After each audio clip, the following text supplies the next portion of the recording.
الله فرمایي تاسو کې یو بیماري د مخکنو خلکو را چلېدلې ده چې هغه کینه ده.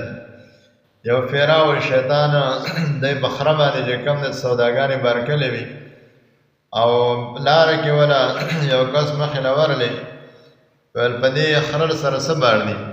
هغه ویل په دې باندې سودا ده او خلکو باندې خرڅوم. ویل څه پکې دي؟ ویل په دې کې یو مکر دی دا خرڅوم. ویل دا د نه څوک ګڼي؟ ویل دا په ښځو باندې خرڅوم. لکه د ښځو خبره ده وایي دا رخته لاندې چې کوم دی یو مکر پروت دی نو دا په ښځو خرڅوم.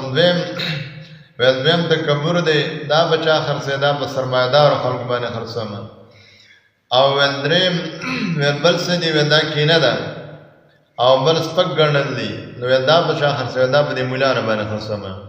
دا که هغه مولا نه دی چې چا سره کینه نه کوي چې مولا یې خامخا به کینه نه کوي او دا به د بل عالم صاحب به د شاګرد کو بل عالم صحیح درس کوي قرآن بیانوي خو دا وایي دا په غلط دی زه په حقه باندې یم. او څلورم نمبر ویل نور سره څه دي؟ ویل نور را سره دا دوکه ده. ویل په دې باندې څه کوي؟ ویل دا په دوکاندارانو خلکو باندې خرڅوم.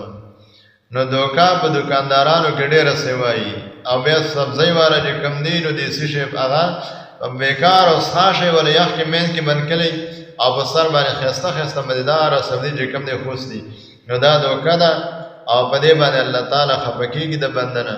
نو مسلمان له پکار دی چې دوکه نه کوي، کینه نه کوي، قسمونه نه خوري، مکر او فریب نه کوي. ځکه په دې کې انسان ته نقصان او آخرت